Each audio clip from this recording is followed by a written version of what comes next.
Hey everybody, welcome to another amazing EduLaunch party by EduMatch Books, and I am so excited to be here with one of our own today. This is Dr. Casey. We are so excited to see you. We are so excited for your new book.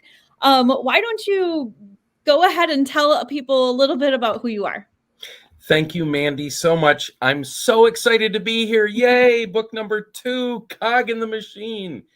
I am a educator who's been in the profession for 20 years. I have the honor and privilege of being a consultant, working at international, national, local, and state levels.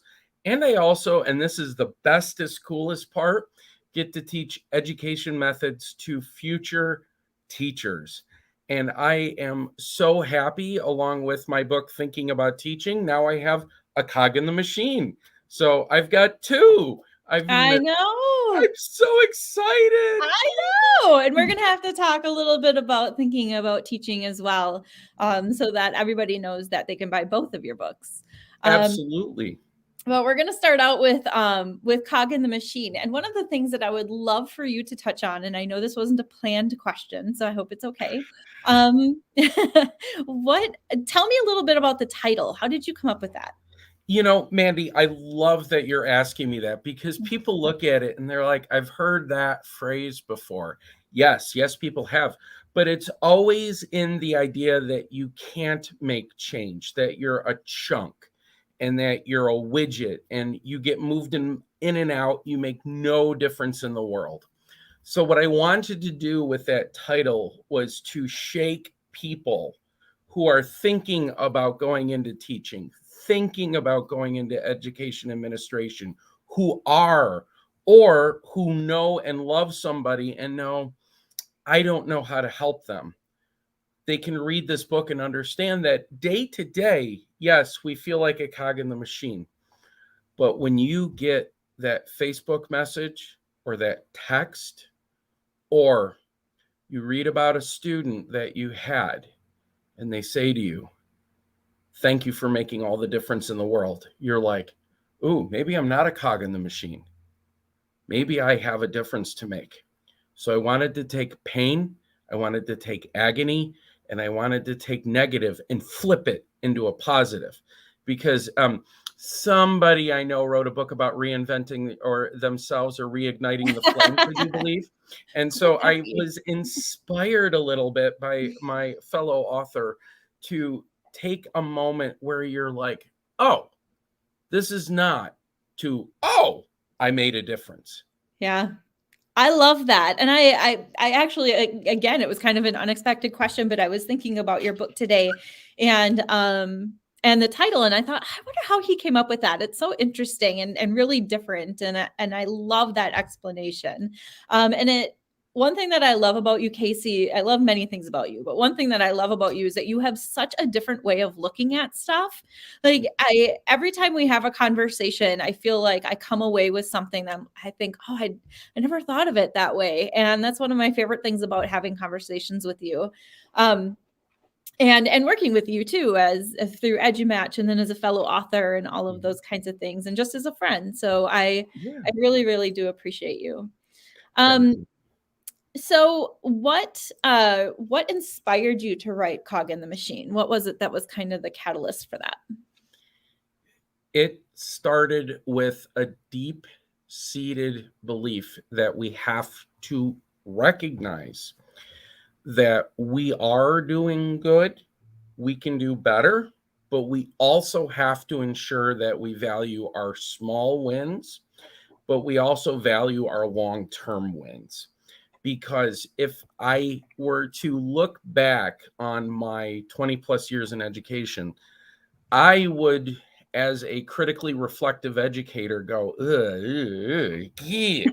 But if I take it from a small wins perspective, oh, I made a difference. And again, it's the littlest, teeniest, tiniest cog in a Swiss watch that makes the ticky motion, right?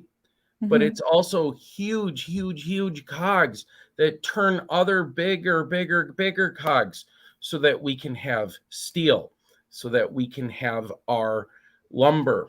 We can turn the fields for farm. But we also have to remember our students, just like we as educators often do, they feel like they're just a little cog in the machine. But if we break one of those little cogs, the whole thing falls apart. So we've got to spend a lot of time thinking about how we can band-aid those little cogs, sometimes band-aid our little cog, and keep it going. And as we become a bigger cog, right? And you're doing this, you're earning your doctorate. I finished mine. Mm-hmm. Dr. Sarah, who's with us, our founder, I don't think any of us realized when we first started our career how we were going to grow and move a machine. And this book, this realization is every little part is super important. And we've got to honor that, and we've got to love that, and we've got to fight it, and we've got to battle it. And when we start to get worn out, you don't throw that cog out. You put a washer next to it, and put another washer next to it, and you've got support. Yeah, absolutely. I love that. And really, I love the idea that all of us are making little, well, there's so many things that you said, but I love the idea that all of us are a part of this, whether we want to be or not. Sometimes we are always a part of what's growing and changing and happening for better or worse. We all have a part in that. And also, I think the piece of the little wins is really going to resonate with people, especially right now, because right now, I think a lot of what's happening is people feel like they can't get a win anywhere, no matter where they turn. When in reality, there are little things that are happening every day that are sort of those little joyful moments or little wins, that are what keep us going and keep us moving in the machine, to use the metaphor. Yeah. So yes, I absolutely love that. And why? So I know in the beginning, we had a lot of conversations about your book and how to get it, what kind of direction it was going in. And I love that it's so story-based. One of my favorite things about you is how you tell a story about your writing. It's how you tell a story. It draws you in. I don't know if it's your language. I don't know if it's, I can't even put my finger on what it is, but I love reading your writing. And so the next question I'd have to ask kind of goes back to the purpose of the book, and it's, why is who you are so important to teaching? This gives me a wonderful opportunity to shout out my students, past, present, future students. I had a student come up to me not that long ago and say, Dr. J, you made the semester bearable. And I said, no, you made it bearable. I just told the jokes. And I think from me and from my perspective, my moves, my life, my story is humble, because while I'm very accomplished, my Order of the Arrow Vigil Honor name is Accomplished One. Thank you, Mom and Dad, by the way. I truly don't think I've ever earned that right to be called Accomplished One. And I try so hard to be a humble servant because I am always trying to live up to what I feel I should be doing. And, recently the dean of the School of Education where I work said to me, I'm always amazed by how you tell a student who, even if they are on the precipice of failing, that you tell them they're not failing, they're learning, and that you're going to give them the ladder to get out of the hole. And I think as a teacher who had more misses than wins when I was in the classroom, especially as a younger teacher, I cannot thank Nancy Hinckley, my mentor, enough, because she saved me. I don't know how many times I can count. And I was smart enough to keep my mouth shut and let her do the stuff. And so one of the points that I've realized is that the only thing I'm really good at is saying I need help and I want to help others. So that is where I believe who I am comes from. And we talk often about teaching being an act of self-reflection. Mhm. And we also talk a lot about the fact that, you as somebody who is in the Midwest has a different perspective than I do, who's in the Northeast, than Dr. Sarah, who is in Northern Virginia, versus Irene, who's one of our other authors, who's out in the Middle East. Yeah. And we all have to see the slices of what our background is to complete the constellation or the kaleidoscope of who we are. And I hope that as our country in the United States changes and demographically we change, we go back to each of us has a valued experience. Even if it's a different lived experience, it's a valued experience. Yeah, absolutely. And that all of those different experiences and everything that we bring to the table is what makes our organizations stronger. It reminds me a little bit of we our book. Carly Spina has a book that just came out, and in it she really addresses how ESL students are often looked at as having a deficit in the English language, that they don't speak it as well, they might not know it as well, all of those types of things. And in her book she addresses how actually amazing it is that they speak two languages. And we Or don't more. recognize that enough. We don't say, oh my gosh, ESL, students who are in ESL programs, they speak two languages. How amazing is that? We say, oh my gosh, this deficit mindset, these kids don't know English.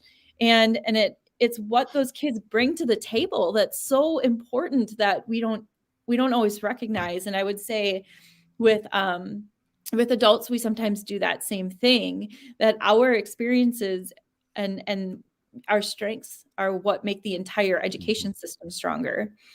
Yeah, I love that. So I'm excited to hear this one because you've had so many. But what is your proudest achievement? My proudest achievement to this point is when my former students come back and say, thank you for being you. And thank you for being there for us. I've got awards. I got plaques. I'm an Eagle Scout. I'm kind of happy with that one. But my most proudest accomplishment is when my students say, thank you for being there for us. And that to me means more to me than any other accomplishment or achievement, because it means the mission,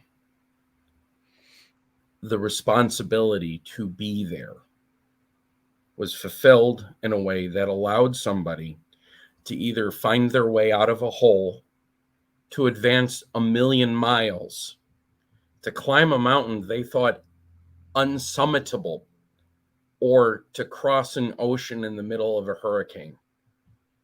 Because people aren't impacted when life is smooth.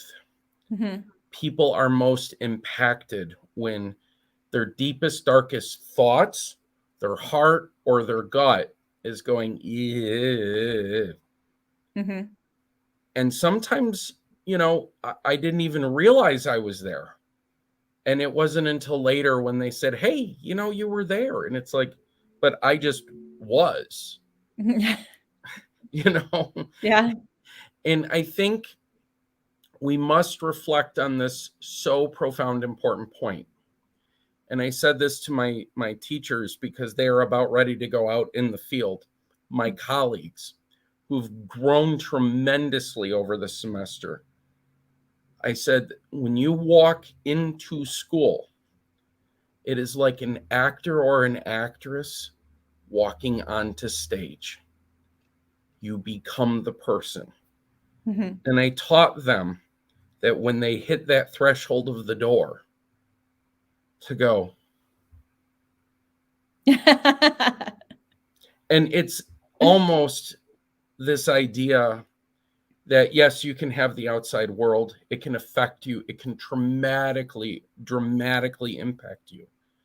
But for those 6 hours or 8 hours, or as we in the education field like to call our career, right? We are always there. We are always on point. And we have to learn to apologize if we let the mask slip. Yeah. Or if we let reality impact. You know, we need to learn to take a deep breath. We need to learn to recenter. We need to follow some of the mindfulness that, I don't know, one of my fellow authors, maybe Mandy, has written about, you know. But we also have to do something more important, which is we have to call time out when we see the world not as we want it to be. We need to say to a higher up, we need to say to our colleague, we need to say to a child who is struggling, hey, time out. How can I help you? What can I do to get you recentered and refocused so that we're not learning content? You can pick up a book and learn history. You can pick up a video to learn math. Still learning on my part, which is why I'm a historian. But you can never, ever, ever unlearn a moment when somebody doesn't feel safe, when somebody doesn't feel an adult cares about them, or when somebody doesn't feel that their question was answered. Yeah. And like you said, there are so many times when we don't even know what we're doing. And I really think that sometimes it's in those moments when we don't know what we're doing, when we have the most profound impact. Like when we set out to do something, like how many times I set out to have an amazing lesson, or I thought, or even if it was relationship building, where I thought, I am going to have an amazing conversation with this kid. I am going to sit down with him. I am going to get him to talk to me. And it would all just blow up in my face one way or another. And yet it's those little moments. I saw a student, my last class that I taught graduated this year. And so I saw one of those students in a high school, and her mom happened to be there. And her mom said, you had such a huge impact on my daughter. And, she wrote about you in this paper that she had to write for her senior thing that they were doing. And I said, oh my gosh, that's amazing. I always knew she was going to do great things. And she said, yes, but she's like, you told her she was going to do great things, even when she was like, her behavior wasn't so awesome, and she's like, so you said to her, not only when things were going well, you said, you're going to do great things. She's like, but you said when they weren't going well, you're still going to do great things. And she's like, and that was the difference maker right there. And I thought, oh my gosh, I didn't even notice I did that. Like, it was just something I said to her all the time. And now she is doing great things. And I really think it's those little moments that make us the teachers that we are, just like you're saying. Yeah. And we need to reflect on that point, because as a caring field where we do not see sometimes the wins, where it's a long time before what's the old expression? If you want to eat today, fish. If you want to eat this year, plant wheat. If you want to eat for forever, plant tree, or in 10 years, plant trees. If you want to change the world, educate. I probably bungled that, and I apologize to every single scholar watching this. I thought there was something about fishing in there. Maybe I'm mixing metaphors. I do that, which is one of the reasons my writing, sometimes you went, where are you going with this?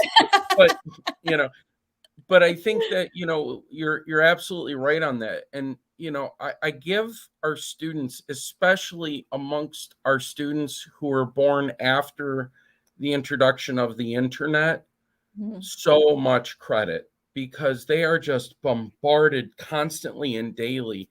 And these past 2 years, I mean, I can only now begin to empathize with the 19 teens folks who lived through the influenza epidemic, because my goodness, our lives shattered and had to be re-put together. Not only was it the teachers, but our students stepped up. You know, they assumed big roles, taking care of little brothers and sisters, getting jobs, going out and making sure that they did stuff. And now some of them are on to jobs or college or the military, and they're doing big stuff. And, you know, as adults, sometimes I think we need to stop for a second and think about, when I was 18, I sure as heck was not doing some of the things we were doing. Yeah. You know, I mean, I learned a lot. I was a pretty okay 18-year-old, but yeah, thank goodness that SUNY Fredonia, my undergrad, had the dining halls, because I don't know if I would have eaten if there wouldn't been the dining halls at SUNY Fredonia, you know. Yeah, that's yeah, no, I would not have been, I don't know how I would have survived, as I mean, to think about what our kids have been through in the last couple of years, and it's hard for everybody, you know. I've heard some people say our kids haven't been resilient, they haven't, you know, bounced back, and I think to myself, man, some adults haven't been resilient. Like, we haven't been awesome models for that. How can we expect them to be able to do it when some of I us know. can't? And they really have. They've been amazing. And that's a theme that comes up over and over and over in the book, right? Is what was that song from the late 2000s, Tub Thumping by Shawamba? I get knocked down, but I get knocked up again. Oh, yeah, But I yeah. stand up again. Yeah. And this leads directly into the next question is, if I had to do something over again, what would I do, right? Sarah, you couldn't have been a knucklehead. You were just Dr. Thomas waiting to chrysalis. You know, I would do so many things over again, but the biggest thing I would have done is I would have slowed down a lot. I would have slowed down a lot. My mom, Pat, who, along with my dad, Al, and my brother, Nick, and Marissa, and Timothy and Abby, my nephew and my niece, and my sister, Emily, and my godmothers, Terry and Charlotte, my grandparents, they used to always tell me that I was trying to run before I could roll over. They were saying, you want to do a marathon before you can learn to stand up. And I would have slowed down and I would have enjoyed life, because I fell into the trap of the next goal is the goal, keep going. And this is something that I think as a society we need to call pauses on. You know, earning a Ph.D., that was a pretty big deal. You know, writing the books, very big deals. But you know what else was also a big deal? Being out in the middle of Philmont, New Mexico for a scout training and seeing the sun come up over the tooth of time. That was back before we had cameras in our phones, so we actually needed disposable cameras. I was too busy trying to make the next peak, and I didn't stop and see that sunrise. So now I stop. I look at a sunrise. I watch deer cross the road. I drive through some rural parts of upstate New York. Yes, New York has rural. You know, I watch turkeys crossing the road. I'm telling folks in my book, slow down. Understand that what you're doing, what you're going through, your decisions, your actions, allow yourself to reflect, allow yourself to pace. We all have the same destination, but boy, is the journey gonna be different. And let's enjoy that journey. You know, Yeah. I love the fact that once I got to wade in the Atlantic Ocean, that was awe-inspiring and powerful, because when those waves hit you, boy, are you cold. And boy, do you realize that the world is moving. But it's awe-inspiring to feel that ocean. So let's all pause and watch the sun rise or the sun set, and put your phones down, y'all. That's actually the number, like people are always saying to me, what advice would you give new teachers? And I know what they're looking for. They're looking for like, you know, get really good at classroom management or learn to work with your leader or something like that. And the one thing I never did that I wish I could go back and fix was in the classroom. I never did that. I was always on to the next thing. I was never present with my students to really enjoy some of the things that were happening in the classroom. And you know, I was focused on behavior issues, and I was focused on things that sometimes make you forget the joy that can also be happening in a classroom. And so that's always my number one thing that I say is that when you get into the classroom, don't forget to be present with your students and enjoy the things that are going on around you, because that is, to me, that's what keeps the passion going. That you know, keeps you going in this crazy, really difficult profession that we do. Yeah, and you know, I think that's because of the continuous improvement model and the standards model and all of that.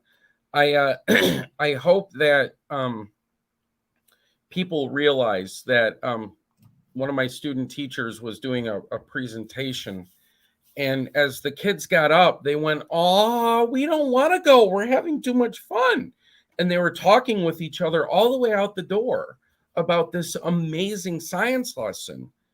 And the young student teacher turns to me and says, "I did this wrong, I did this wrong, I did this right." And I stopped the individual and I said, "They left going, they didn't want to stop. Yeah. You epically," and I gave a high five, "won the day." I gave a second high five, right? And I Yeah. said, that moment is gold, bottle it. Because 99.98% of the time, they're going to go, "Oh, all right, on to something fun like lunch." Yeah. But they stopped and wanted to hear more, you know? Yeah. And that's the thing. We've got to stop thinking about education and control. We have to make a little switch and as a cog in the machine and make it more about joy and finding the uniqueness and the ever present amazingness of when a 5-year-old turns to you and go, "So that's why butterflies are so beautiful." Yeah. Yeah, absolutely. Casey, I'm so happy for you. And tell us, I want to we still have one more question. I want to get to that, but before I do that, I want to just say that I'm so happy for you that your book is out. I am so I mean this in the most caring way. I'm so proud of you for, Thank you. you know, going through the process again. It's not an easy process. People think people just write books and it's not always an easy process. And your book is, it really is fantastic. And one thing that I would love for you to address is the audience of this book, because we've talked a lot about pre-service teachers, and I don't want people to think that that's the only thing that Right. the only audience that the book is for. So can you talk a little bit about that? And I'm going to put the book up here. Yeah. So, you know, thank you for finding and helping with me with my blind spot, Mandy, as you did so many times during the course of a book. The expression, "it takes a village," does not begin to encompass how much love and support I've received from my EduLaunch colleagues, Dr. Sarah, Mandy, Melody, my folks who were on my author group, including Aaron Sorensen of the Capital Region Teacher Center, Nancy Hinckley, who is my mentor and friend and yells at me that I gave her way too much credit in the book, but I truly meant every word I said. To Perry Nelson, who asked me to really think hard about what it means to be a public author and a public scholar. Martha Aslan, who believed in me when nobody else would as a professional. This book is designed for anyone in any way, any shape or form interested or engaging in teaching. not just pre-service teachers, but folks who have been in for a few years, who are beginning to think, well, where do I go next? Because we don't have a good defined career ladder in our profession. Normally people become a principal, they go and they work up at the district level, maybe they become a superintendent. But what if your joy and your passion is working with education and doing education related things? Mhm. Becoming a principal is moving a little bit out of that world and into a management world. So I try to offer a couple of alternative paths through personal narrative that sometimes you get to the destination by taking the really circuitous journey. Everybody today talks about they put their GPS on the most direct route. Why don't you take the most scenic route? You might enjoy something. I also feel that this is a really great book for people who don't understand what a spouse or a loved one is going through, or somebody who is in a leadership role of how to support a teacher. One of the areas that I think, Mandy, really hit me over the head and caused me to reflect. Melody asked me to talk about what happened as a young professional and how I didn't quite exactly get the welcoming environment I thought I was going to.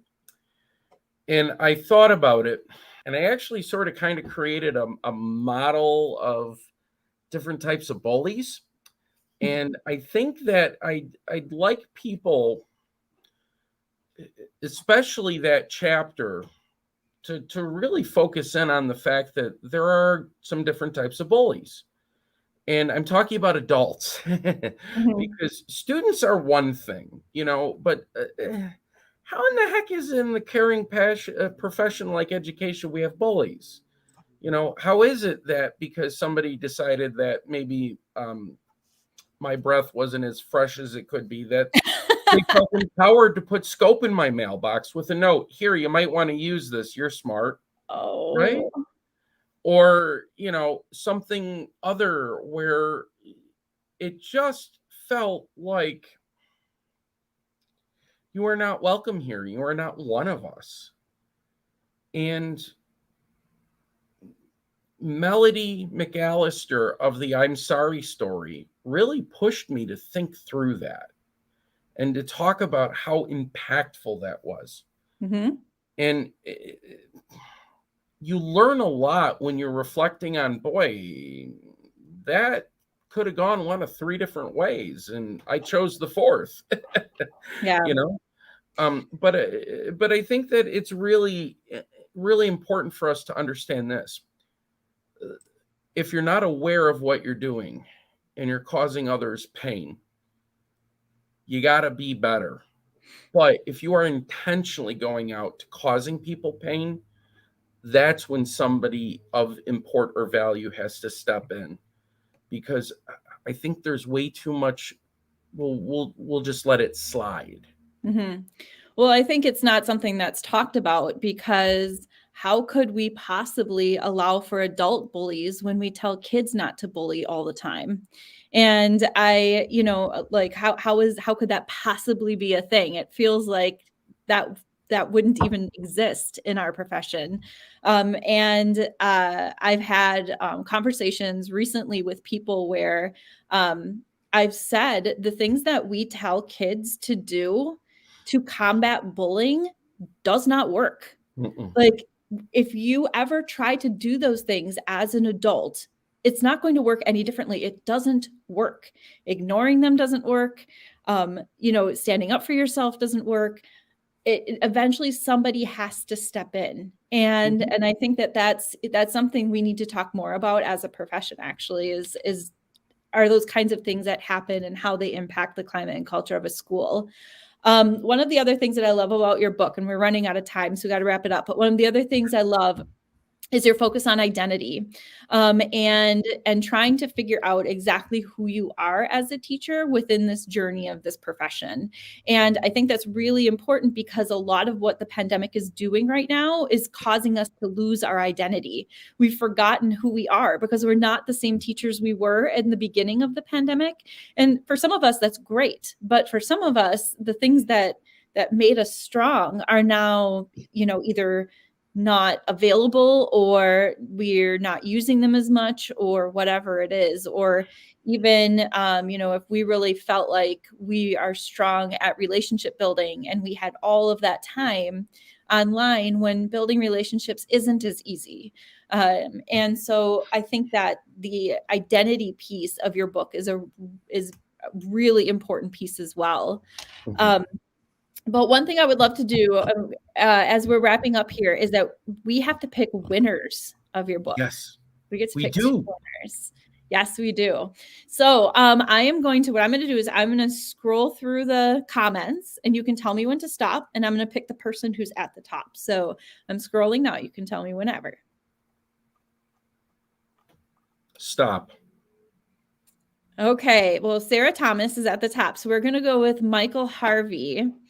Yay! So Michael, you can actually, let me get to the banner here. You can contact Dr. J here at kcj_edu.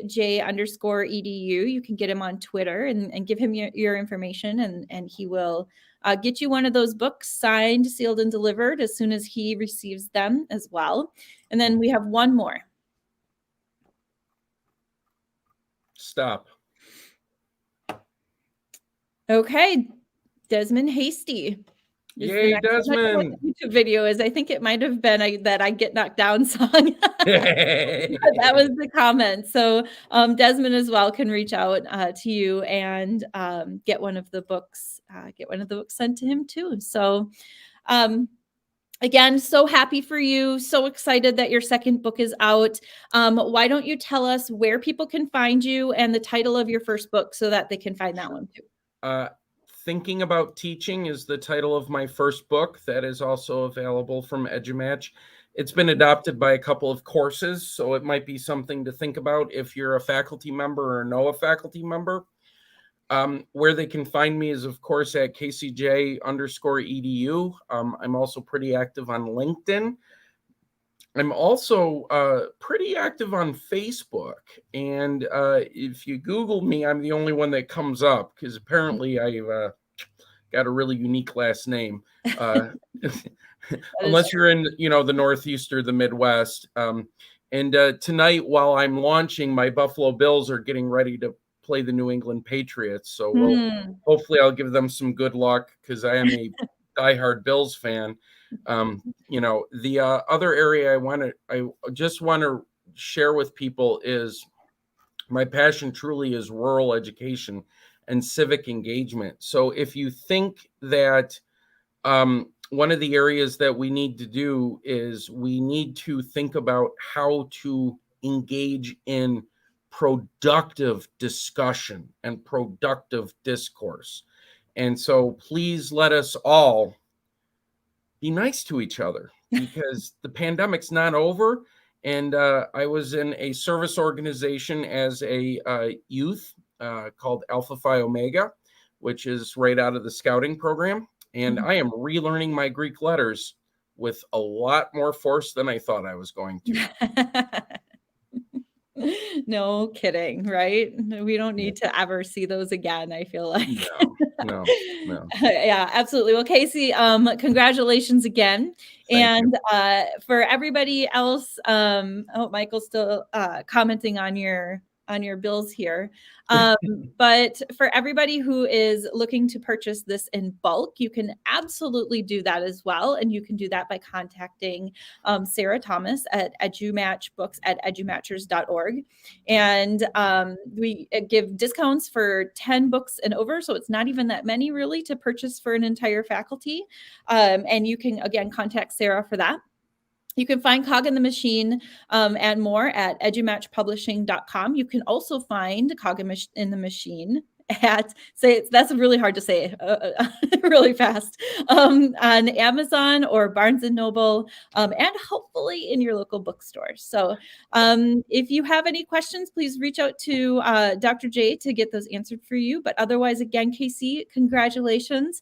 And from all of us here at EduMatch, have an amazing night. Thank you. Thank you.